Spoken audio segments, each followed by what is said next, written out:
Welcome back to TechKidFX for another Vechain price prediction update, and in this video I'll be giving you the latest developments that have been happening here on the Vechain chart, which has managed to break above a key area of resistance at around the $0.02436 mark. And at the time of this recording, we're also trading above the 20-day MA here on the 1 hour chart, which is a very good indication that there are chances of continuing to push even higher. And before I get further into the technical analysis, first give this video a thumbs up, subscribe to the channel, and also check out the channel membership. And allow me to start the video here on the 1 hour chart by first giving you a recap of what has been happening before I give you my next target areas here on the Vechain chart, where you can see that after making our lower low at around the $0.015 mark, we started a very nice bounce to the upside in a move that has been obeying the Elliot structures, where you can see that I have these wave 1 to the upside, then we saw a wave 2, a wave 3, then a wave 4, and then a wave 5 to the upside, making its peak at around the $0.02184 mark. And after completing this 5-wave structure that I have shown you right here, I believe we completed an even larger Elliott wave count 1 to the upside. Then we saw a bit of a corrective structure in the formation of a second wave, and after seeing the low for this second wave, whatever we expect next is a bounce to the upside in the formation of this wave 3 before we can expect a wave 4, then continue pushing even higher in the formation of that wave 5, and by first sketching out a minimum target area to the upside in the formation of this wave 3 using a trend based Fibonacci, connecting it from the low of the first wave to the high of that wave 1, then dragging the fibs to the low of the second wave. That gives me a minimum target area to the upside in the formation of that wave 3 at the fib level 1.618, which perfectly lies at around the $0.03003 mark, and that is the minimum that I'm expecting that larger Elliott wave count 3 to the upside to do. And because the wave 3 to the upside is an impulsive wave, you also expect to see a 5-wave structure in formation within that larger Elliott wave count 3,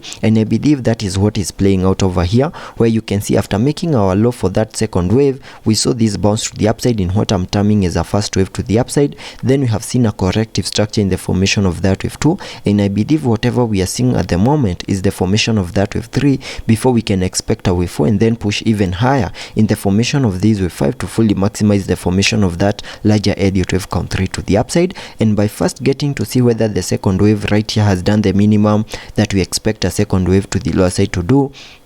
by connecting the Fibonacci's from the low of the first wave to the high of that wave 1, that gives me a minimum retracement area between the fib level 0.5 and the fib level 0.618, and you can see we retraced back into that target area. Then we started seeing a reaction to the upside after making the low for that second wave in what I'm terming as a higher Elliott wave count 3, and in that move to the upside, we have also managed to break above the key area of resistance at around the $0.02436 mark, and whatever I expect next after seeing that breakout above that key area of resistance is a bit of a retest of that key area of resistance. And once the retest is in and a success, then we can continue pushing even higher and unlock even higher prices to fully maximize my target area to the upside in the formation of this wave 3.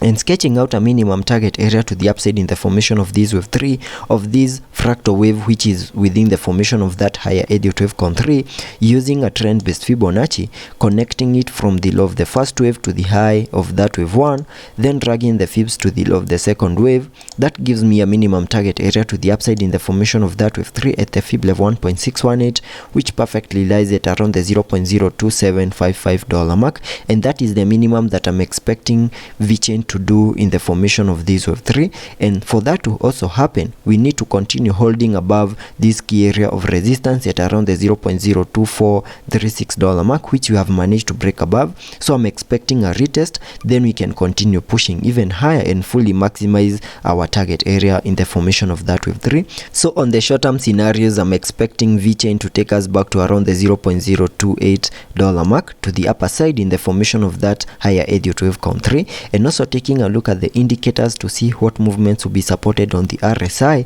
before I give you the long-term scenarios that I'm expecting to play out. Here on the RSI, we are trading at around the 60 mark, meaning we have massive room for us to support further movements to the upper side in the formation of that wave 3. Also taking a look at the MACD, here on the MACD we have been able to print a bullish cross, and that means higher prices are still coming our way. And also jumping to the daily chart to give you the long-term scenarios that I'm expecting to play out here on the Vechain chart.